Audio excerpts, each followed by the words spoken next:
Assalamualaikum warahmatullahi wabarakatuh.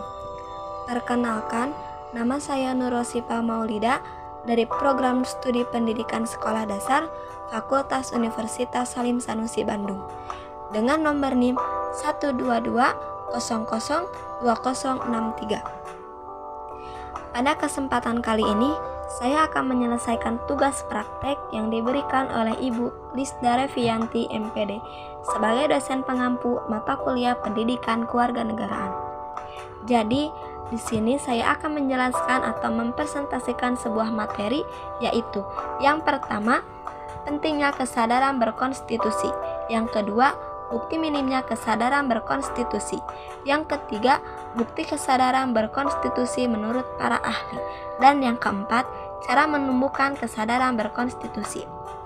Baik, kita lanjutkan kepada materi yang pertama, yaitu tentang pentingnya kesadaran berkonstitusi. Kesadaran berkonstitusi sangatlah penting di dalam berbangsa dan bernegara. Apalagi negara Indonesia ialah negara hukum, merupakan bagian dari kesadaran hukum.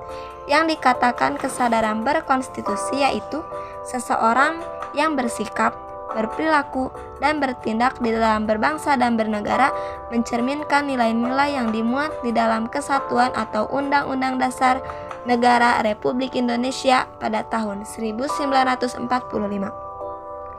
Akan tetapi, kesadaran berkonstitusi sangat ditemukan oleh tingkat pengetahuan dan pemahaman setiap warga negara akan isi konstitusi. Oleh karenanya, diperlukan upaya-upaya sosialisasi atau pembudayaan berkonstitusi kepada seluruh warga Indonesia yang paling penting dalam memegang peran strategis untuk menyadarkan berkonsumsi yang instansi pendidikan. Yang kedua, bukti minimnya kesadaran berkonstitusi. Salah satu bukti bahwa minimnya warga negara sadar konstitusi yaitu menghalalkan segala cara saat pelaksanaan pesta demokrasi atau pemilu mencapai tujuan atau kemenangan, baik dengan cara mengancam dengan kekerasan mengenai politik dan melakukan fitnah. Perbuatan-perbuatan seperti itu merupakan sebuah perbuatan yang tidak sesuai dengan nilai-nilai konstitusi yang akan menyebabkan awal kehancuran dari suatu bangsa dan negara. Yang ketiga, tingkat kesadaran konstitusi menurut para ahli. Pertama, kesadaran yang bersifat anomalous, kesadaran atau kepatuhan terhadap ketentuan konstitusi negara yang tidak jelas dasar dan alasannya atau orientasinya. Yang kedua, kesadaran yang bersifat heteronomous, kesadaran atau kepatuhan ketentuan konstitusi negara yang berlandaskan dasar atau orientasi motivasi yang beraneka ragam atau berganti-ganti. Ketiga, kesadaran yang bersifat socialinomous, kesadaran atau kepatuhan terhadap konstitusi negara yang berorientasikan kepada kiprah umum atau khalayak ramai. Keempat, kesadaran yang bersifat autonomous, kesadaran atau kepatuhan ketentuan berkonstitusi negara yang didasari oleh konsep kesadaran yang ada dalam diri seseorang warga negara. Yang keempat, cara menumbuhkan kesadaran berkonstitusi. Tidak boleh memaksa kehendak orang lain, mengutamakan musyawarah dalam mengambil keputusan untuk kepentingan bersama.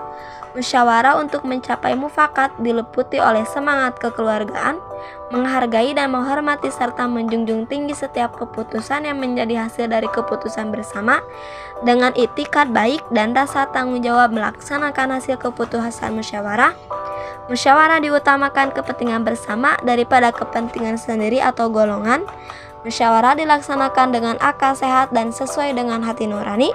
Keputusan yang dibuat harus dapat dipertanggungjawabkan secara moral kepada Tuhan Yang Maha Esa, menjunjung tinggi harkat dan martabat manusia, nilai-nilai kebenaran dan keadilan, mengutamakan kesatuan dan persatuan demi kepentingan bersama.